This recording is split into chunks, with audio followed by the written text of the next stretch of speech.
I think it is better for the world of mankind to educate itself first, because once the real criminals who run the empire, run the United States Empire Corporation, once that these international bankers realize that 98% of the country are well aware, highly intelligent, well read, and they know what the name of the tune is. They know what a court is. They know why they're called judges. They know what the law actually says and what it doesn't say. And once these people who are behind the scenes, who are manipulating our country, realize themselves that they are in serious trouble, because everybody out there in the audience already knows who you are and what you're doing. And so that's why I say educate yourself. Don't try and do anything about the situation. Why? Because we are living in what the Bible, there's a Bible scripture in the Old and the New Testament, in the book of Revelation. The book of Revelation talks about the time of the end. And that is where I believe we are. We're in the time of the end. End of what? I would say we're in the time of the end of the Roman Empire on the earth. I think one more time Rome is going to fall, and when she falls, she's going to take the world with her. Because most people don't realize the United States finances its own enemies. We need to have an enemy. We have to have an enemy. Why? Because you got a huge military budget of billions and billions of dollars. And well, why would you need a big budget of a military industrial complex if you don't have anybody who's an enemy? Who could be an enemy to America? Who could be an enemy to this country? China? I don't think so. Right. China would have already tried something a long time ago. Russia did try, but she's no longer around. She was the Soviet Union, the World Communist Party. Well, most people do not know that how communism got started in Russia. This was in Argosy magazine back in the 60s, early 60s. Actually, may have been in the 50s, late 50s. I remember an article in Argosy magazine, tremendously interesting magazine of all kinds of interesting stuff. But Argosy magazine had an article about the Federal Reserve in Washington, D.C. that would print the money. The Federal Reserve was sending money to Russia through Germany, to Russia, to the Communist Party in Russia, because the Communist Party didn't have any money. They're good at acting like they're going to do this or that, but they don't have any money to actually feed themselves and do anything. So America has to send them the money and have to feed them, like we were feeding rice to China under Mao Zedong. America was feeding rice from Texas, sending the rice to China to feed the people, because the people were working under communism, and communists have never been able to finance anything. They are looking for a handout. That's all they're good for, is to look for a handout and manipulate and exploit poor people and rip them off. And so that's what the Communist Party has done. It's ripped off America. It's ripped off all kinds of poor people who are being ripped off continually by the communist government. And under the Democratic Party, today we have two parties. We have a left wing and a right wing. Why do we call it left wing and right wing politics? It's because we are recognized around the world by the American eagle. And eagles only have two wings, a left wing and a right wing. And so therefore we are a left wing and right wing country. But under the Democratic Party, you are a Marxist-Leninist Soviet communist. If you are a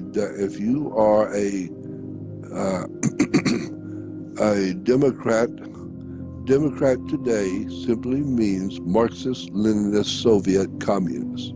And I can see why the Marxist-Leninist Soviet communists would hate Trump, because he doesn't need handouts like the communists do. He doesn't need handouts. He knows how to handle big corporations and handle big money himself. He doesn't need your help. And so therefore the communists look at him as a typical American supremacist who comes into their country like Russia and overthrew their government. They thought they were doing great until the United States had enough, and we were sending. Oh, and I forgot to finish that point I was going to make, that that when communism was being founded in the Soviet Union, the Federal Reserve wanted to keep sending millions and countless millions of dollars to the Soviet Union to give them the money to feed the troops, to feed the people, to buy things they needed, to buy the equipment, tanks and planes and whatever else the Soviet Communist government needed to be a Soviet Communist government. They don't have the money, they don't have the brains, they don't have anything. So how are they going to buy a big military and pay their big standing army and a standing military? The U.S. said, we'll pay them. We'll pay you. Tell us how much you need each week and we'll send it to you. So the Federal Reserve was printing money for the Soviet Union. And the way they did this was very interesting. They knew that the Federal Reserve knew that if they started sending hundreds of millions of dollars to Russia, to the Red Square and Moscow, then it's going to look awful funny. That's going to look very strange to people. Why are the Federal Reserve sending money to the Red Square? By the millions, by the countless millions going into Russia, coming from the United States banking fraternity. So that what they decided to do at the Federal Reserve is they sent over, through Germany, they sent over the plates. They sent over the plates that you need to print the money. So this way they don't have to make hundreds of thousands of $100 bills. No, just send the plates over. The Russians have their own plates. They got their own printing presses. They just don't have the plates. And so you send over the plates with the paper, a particular kind of fabric paper that was not just paper.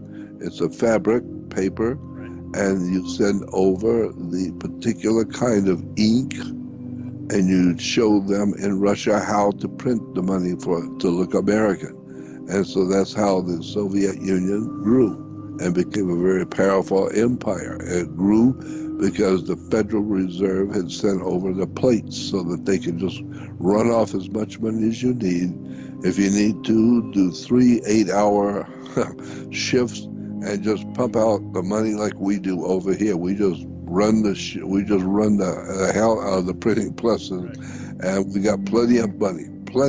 Yeah, but it's worthless. Yeah, but so is the rest of the world's worthless too. But it looks like we got plenty of money. He was one of the most brilliant minds I've ever come across. He was sensational. I love reading Anthony Sutton. He had an incredible amount of information he was putting out there for everyone. Where the money came from to start the Ford Motor Company, where the money came from to start the banks, the international banking cartel, where did they get the money? Where did the Rothschild get his money? We're always talking about how wealthy Rothschild was. But what we don't know is Rothschild was appointed by the Vatican to oversee Vatican finances and bills. Rothschild was brought into the Vatican to oversee the Vatican's finances. And so that's why today the Rothschilds are so wealthy. Because if you are handling hundreds of millions of dollars daily, every day, paying off bills, buying countries, assassinating presidents, and doing this kind of stuff where you need big money. Well, that's how he learned, that's how Rothschild learned how to handle big money. He was handling the Vatican's money. And don't forget this too, the Vatican has something we call the Holy Father. The Holy Father is a Holy Father. Why? Because he connects us with God. He's the original Godfather, the Holy Father who talks to God. He is the Godfather. If you get what I mean. Of course, absolutely. And so that's why industrialists, politicians, the wealthiest of the wealthy, they go to Vatican so that they can get on their knees in front of the Pope and bow down on their knees and kiss his ring and whatever else he's putting out there for them to kiss. And they go along with it and they kiss his ring. Why? Because they know, they're not stupid. They know that the Holy Father is the Godfather. He's in Rome. He speaks for Caesar, the Tiberius Caesar, the August one, for Augustus Caesar, out of New York, the Empire State. And so in New York, they had two World Trade Centers. They were called Jachin and Boaz, two Masonic symbols called Jachin and Boaz. Jachin and Boaz were two tall structures going into the big temples of Egypt. They always had two tall structures on each side of the entrance, and they were referred to in the ancient world as Jachin and Boaz. And so they knocked down Jachin and Boaz in New York. Who did that? Who knocked down the World Trade Center? All we know is that the Pope came the next year after the mess was cleaned up. The Pope came to New York and went to the center for where the World Trade Center stood. And what day did he go to New York? That's very important. What day did he go to New York to the World Trade Center? He went on April 29th. And that was Adolf Hitler's birthday.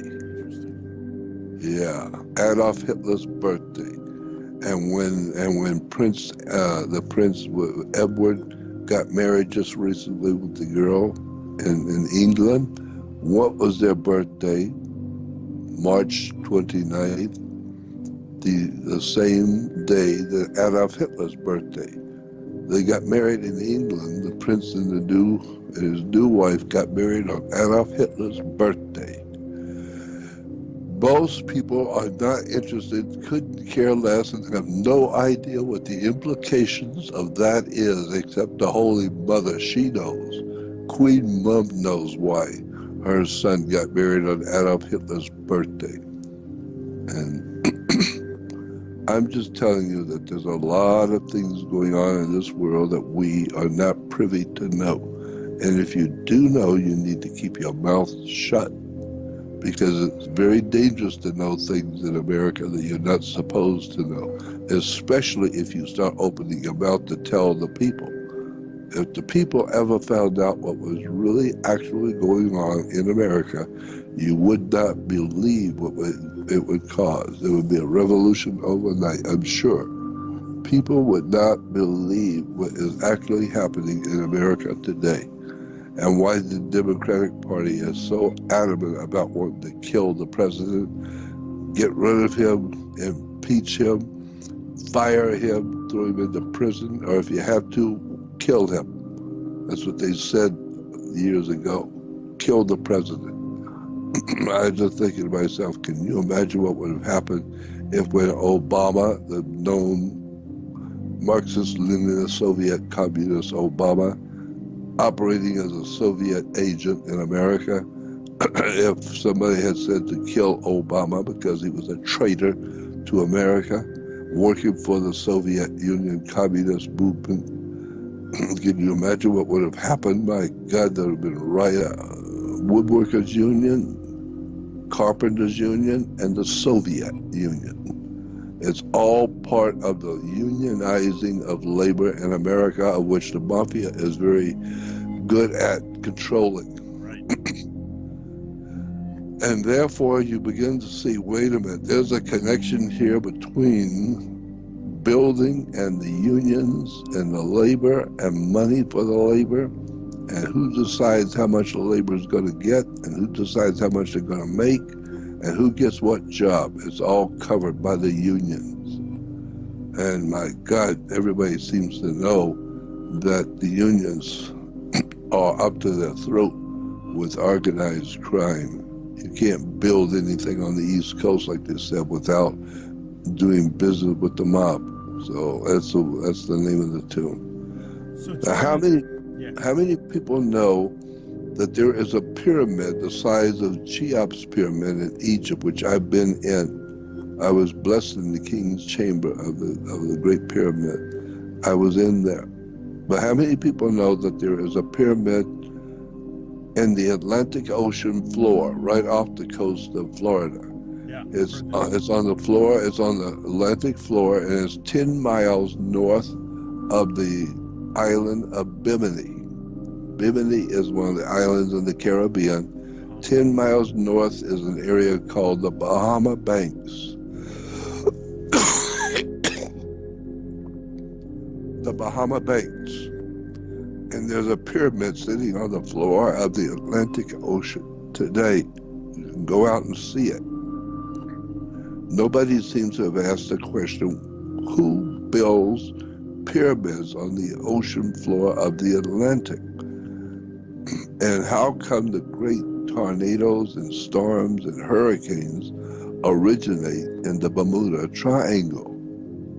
And how come if you're flying in a plane and you fly into the Bermuda Triangle, coming from any direction, going any direction, if you enter the Bermuda Triangle in a plane, your compass on the ship, on the boat, on a plane, your compass will immediately go crazy. It will not point to magnetic north like compasses are supposed to.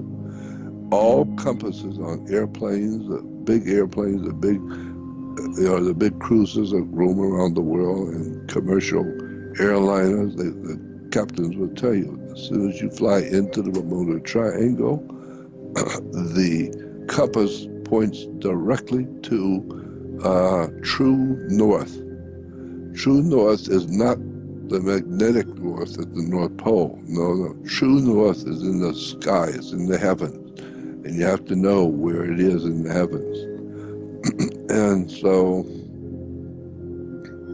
I'm just saying that there's a whole lot of things that we don't know. Americans that have not been told, people of the world have no idea in the world where things have come from, why you have to pay bills. Why is it when you die, your name is in all capital letters? You are a defunct corporation, and your mother was in labor building something your father had manufactured. I think the most astounding thing I have figured out and have seen and been shown, I didn't figure it out, I was told, was where we today, humans, actually came from. It's very, very startling stuff when you find out how you actually got here. Because most people don't ask themselves, where were you? I'm not talking about your body, I'm talking about your personality, the real you, who you are, who laughs at things that you laugh at, who likes the things you like, who likes the colors that you like. Who are you, and where did you come from? And where were you, say, 100,000 years ago? And when you die, where will you be 100,000 years from today in the future? Where will you be? Most people have no idea how they got here, what they're doing here, and when they leave here, where they're going. But the Bible has something to say about that in the first book of Genesis that nobody seems to have seen, because we've been purposely misled. We've been purposely misled. In the Bible, Genesis 1, in the first chapter, tells you the whole story. But it's been purposely mistranslated, misled, so that people today have got all kinds of opinions, but nobody seems to know what the Scripture actually says about our human existence. First of all, in the Bible, I was told this by a high-ranking rabbi many years ago, back in 1960. He said to me, Jordan, Nowhere in the Old Testament, the Jewish Old Testament, nowhere does it say God created man. That's your interpretation. Those are your words as a Christian. But there's nothing in the Old Testament that says God created man. And when he explained it to me and showed me, I understood immediately. You're right. There is no place in the Old Testament that God said he created man. First of all, Genesis 1:1 is misinterpreted. It's a misinterpretation. It says in Genesis 1:1, in the beginning, God created the heavens and the earth. It does not say that in Hebrew. Go back and read the Old Testament from the Hebrew Bible and read it in English. It doesn't say in the beginning, God created man. God created the heavens and the earth. The word God is El. E-L in Hebrew is God. El is God in Hebrew. Therefore, you would expect it to say in Hebrew, Genesis 1, in the beginning, El created the heavens and the earth. It doesn't say that. It doesn't say El. It says, actually, in the beginning, Elohim created the heavens and the earth. Elohim is like putting an apostrophe S on an English word, making it more than one. You have C-A-R, or put an S on the end, it becomes cars, more than one. That's what's being said in the Hebrew. Go back and read it in the Old Testament. It says, in the beginning, the Elohim created the heavens and the earth. What that is correctly translated to mean, in the beginning, the gods created the heavens and the earth. Not God, not one God. No, there were many gods. And so when we hear that the Jewish people were the first, Judaism was the first religion to worship only one God. They were a monotheistic religion to worship one God. Nothing could be more false than that. Anyone who has studied history knows the Jews were not monotheistic. They were Heno, H-E-N-O. Simple, look it up. Henotheistic. Theistic means of God. Mono means one God. No, they were not the worshipers of one God. The way it was told me by high-ranking rabbis many years ago in private conversations at the Simon Wiesenthal Center for Holocaust Studies, where I used to sit and talk with the rabbis around a big fireplace for hours, and they would tell me, no, it doesn't say that God created man. It says God created Adam, not Adam. No, you put a different A in it, making it Adam. No, it's not Adam. The Hebrew word is A-D-M. God created A-D-M. Well, what does A-D-M mean? It don't mean man. Man is M-A-N. It don't mean man. God created Adam, and that's why anything before the modern day creation of us, we humans, we would call pre-Adamic man. Adamic man means us. We are Adam. We are the offspring of Adam. ADM simply means a different kind of creature. So therefore, then when you hear that Jews were the worshippers of one God, the monotheistic, no, they were not.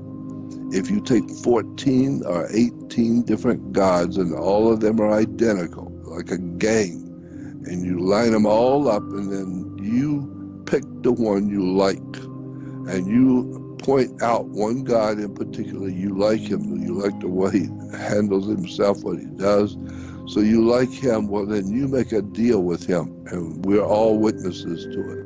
You make a deal with him to be his people, and he will be your God. And you made a deal. And so now the deal is simply you are the worshiper of one God. Yeah, the one you just picked. There were 18 of them, but you just picked one, so you are the worshiper of one God. Yeah, the one you picked. That's why in the 10 Commandments, God said to the Israelites, I am the Lord your God, and I will not have foreign gods before me. That's basically what a young man is telling his young fiancée. Yeah, there are other young men out in the world. They're also very handsome, etc. But you got to deal with me. So don't let me catch you out with these other men that are out there. I am jealous of you. Well, that's what the Bible says. God says, I am jealous. I'm a jealous God. Don't let me catch you having any other gods around me and before me. I am number one. As long as you remember that, you're going to do just fine. Yeah. Beautiful. And then when you begin to look at the Old Testament stories that come out of the Bible, Moses meeting God in the mountain, that's not what the Bible says. It doesn't say Moses met with God. It's an incredible story about how the words have been purposely mistranslated. And the Jewish religion, the Jews, unfortunately, like the Gentiles, have no idea in the world what the words really mean. They're just so used to whatever it is that they believe. They're so used to accepting it. And it's the Jewish way of life. It's the Jewish theology. But they don't realize, no, it's not Jewish theology. The Jews are worshiping different gods at different times. There, first of all, was no Abraham. Abraham never existed. So when you hear that the religions of the Middle East are Abrahamic religions, there was no Abraham. It's a fictitious name that was dreamt up in the land of Canaan. There was no Abraham. He never existed. And his wife was Sarah. No, it goes back to India. There was a priesthood in ancient India called the Brahmins. And if you put an A in front of Brahmin, it becomes Abrahman. And so in the Bible, in the Old Testament, it says that Abraham was Abram, A-B-R-A-M. A-B is father, and R-A-M is a ram. And so the worship of the ram god was called Abram. A-B-R-A-M, Abram. And so Abram becomes, later on, God says to Abram, I'm going to change your name and make it Abraham. And so Abraham becomes the new God of the Middle East, Abraham, and his wife was Sarah. No, the wife of Sarah was actually a goddess that is in Egypt, that is in India today. Even today, the Hindus will tell you that the most important priesthood in all of India are the Brahmins. You put an A in front of it because A-Brahman. And the Brahmins have a goddess that they consider to be most holy. And that goddess in the Brahmin religion is called Saraswati. Saraswati. There was a river called the Saraswati River. So what we have is Abram and Sarah. Abram and Sarah. Abram and Saraswati. The male and female gods of the ancient Hindus. But there was no Abraham or Sarah. Never existed. Just a story. We are considered to be animals. We are a business. And we have to have a certificate, a manifest. And so if you have, and every television that comes through into America has its own little microchip so that they can identify where this TV came from, who made it, how much was it, and what date would it come in, etc. So that's what they're doing with you. They're just microchipping you because you are a maritime admiralty product. You came out of your mother's water, just like the ships that brought in the $800 million worth of Toyotas. Those Toyotas came out of water. Your mother was a ship that brought in the water. And so therefore you are a maritime admiralty product, and they are now chipping you. They're using you all around the world. They're just trying to speed up the process. So if they don't have a piece of paper called a birth certificate, they won't need it. It's all on computer now. It's all computerized. Your number is out there in a computer, and this is the best way to do banking, because I have found that that's spelled ALL, all banking on the earth is done overnight between the satellites. All banking on the earth is done overnight in the satellites of the earth at nighttime. They're exchanging all kinds of digital numbers and digital names, etc., in the banking, and so the banks are paying each other. It's an incredible story about how business works on the earth. And so I like you said, there's so many things I would like to talk about. I haven't even scratched the surface about how we are animals and we are owned. Because according to the laws that came out of England when this country was being founded, the land, whoever owned the piece of land not only owned that land, but he owned all things on that land. All the trees that were on that land, the owner of the land owned those trees. All the animals, the dogs and cats and all the animals on that land, he owned them all. It's on his land, and he owns the land, therefore he owns all life on it. From birds to trees to bushes to animals, he owns it all. So therefore you are on the land, and therefore you are owned. You're part of a corporation that owns the land, and they own you. Sounds like a monarchy. Yep, that's true. And everybody has to crawl on their knees and beat themselves with sackcloth and ashes when they see the Queen Mom. Oh my God, how holy she is, the Queen Mom. And she's so holy. And we just love the Queen Mom. Yeah. If you even knew one half of what she is into, it would frighten you to death. So anyway, it would be nice if we could, I guess I would lead the program by saying this. Go on my website. I have been working for 60 years trying to collect knowledge and ideas and concepts and belief systems to show the people where they all came from.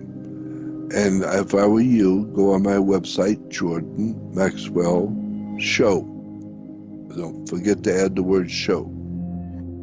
I want to talk to the people who want to know, because there's so many people who are entertained by trivia, by the trivia stuff. I'm not interested in entertaining anybody. I'm a teacher. If you really want to know what's really going on and you can handle it, like the movie A Few Good Men. Right. When Tom Cruise and the guy on the stand said, "What are you doing? What do you want from me?" He said, "I want the truth." And he said, "You can't handle the truth." Right. Yeah. That's what I'm saying. That's what I'm saying today.